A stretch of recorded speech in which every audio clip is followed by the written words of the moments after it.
వేదమాత గాయత్రీదేవి శ్లోకం.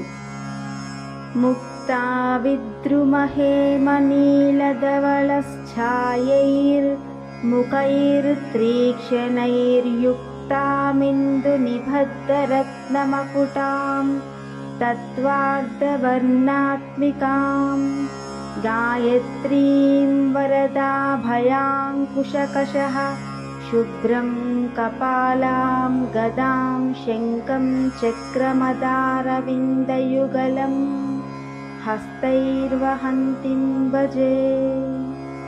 అమ్మవారు మనకు ఎలా దర్శనమిస్తున్నారంటే ముత్యము, పగడము, బంగారము, నీలము, తెలుపు రంగులు కల పంచముఖాలతో దర్శనమిస్తున్నారు.